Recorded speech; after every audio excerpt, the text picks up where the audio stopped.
Sejahtera, bersama saya Cikgu Safwan. Dalam video ni saya nak tunjuk bagaimana cara untuk menggunakan apps Siveria.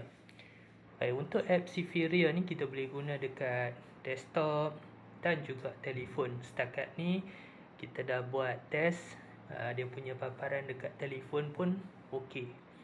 Baik, so dalam video ni saya nak tunjuk macam mana cara untuk mendaftar. Okey.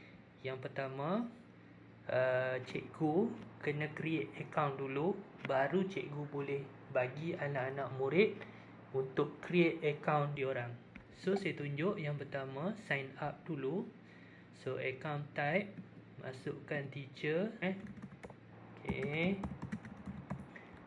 Alright, so masukkan nama sekolah. Pastikan anda masukkan nama sekolah anda. Okay, kod sekolah YBB. Alright, ni contoh je So pastikan anda isi apa semua. Tu pahat, contoh, masukkan tarikh lahir. Okey. Tahun 2001, pilih Jantina. Okey, masukkan email. Okey, kod guru 123 ni wajib masukkan kod guru. Kemudian untuk username, alright, ni untuk username. Password, masukkan password anda. Alright. Okey, kemudian cikgu boleh klik button register. Okey, so account dah create. Sistem akan masukkan alamat email dan password. So tunggu sebentar. Alright. So ini paparan teacher dashboard. Ini cikgu punya paparan. Okay, kalau nak anak-anak murid daftar, cikgu kena create kelas dululah. Okay, contoh saya letak 5 awan. Okay, SK Demo Johor. Alright, cikgu klik button create class.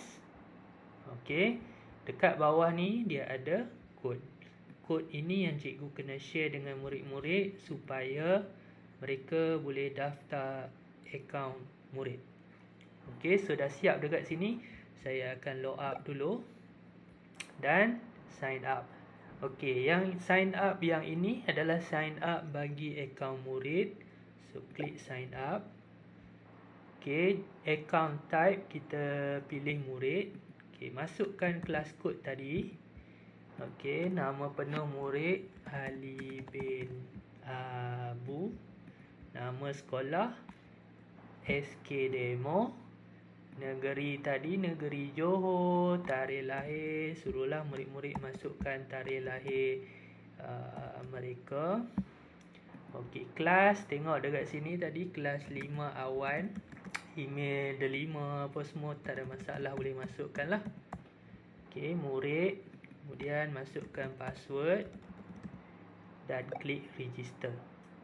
Okey, so murid-murid dah boleh log in. Okey, paparan murid akan keluarlah nama Ali bin Abu. Kemudian ada 3 aktiviti kat sini. Cuma si Fego masih dalam proses penambahbaikan. Ni tak boleh guna lagi. Okey, sepatutnya saya tutup ni, tapi tak apa. So yang boleh guna CV challenge. Okay, klik menu CV 2. Choose numbers. Alright.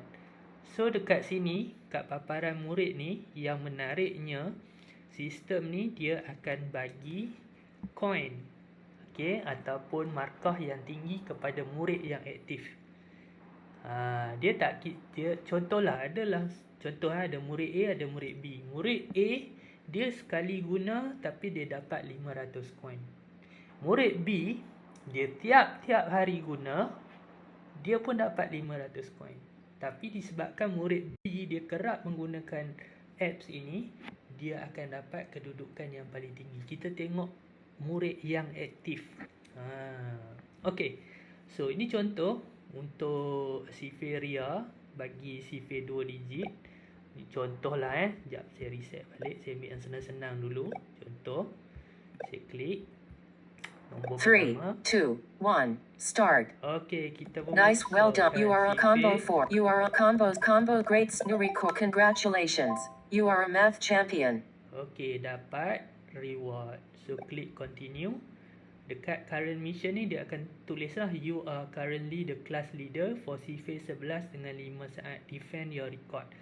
So, kalau lah cikgu dah daftarkan, katalah 30 orang murid, ada seorang murid ni dia paling tinggi, dia akan keluar nama kat sini. Siapa paling top dan kita kena defend ataupun kita kena kalahkan. Itu menariknya game ni. Okay, so untuk menu CV challenge, yang ni kita ada 2 level lah. Level pertama dia ada jawapan. Okay, level yang kedua murid kena type jawapan lah. Itu dia untuk CV. So, saya tunjuk balik apa jadi pada akaun cikgu. Cikgu boleh tengok apa sebenarnya. Okay, kita masuk balik akaun cikgu. Okay, dekat akaun cikgu, cikgu boleh nampak student punya progress, berapa student yang telah mendaftar, berapa kali cubaan, siapa murid yang aktif. Okey. Dan dekat sini ada ni lah, murid yang aktif. Nampak tak? Top active student. Dia ada keluar carta kat sini. Murid yang paling pantas siapa dia. Encouragement ni admin dah tetapkan 10 kali kot, lebih daripada 10 kali menggunakan apps, baru dia akan keluar, dia akan update lah murid ni sebagai murid yang aktif dan sebagainya. So, setakat itu saja untuk tutorial penggunaan Siveria Plus. So, selamat mendaftar, selamat menggunakan apps ni. Terima kasih. Jumpa lagi. Assalamualaikum. Bye bye.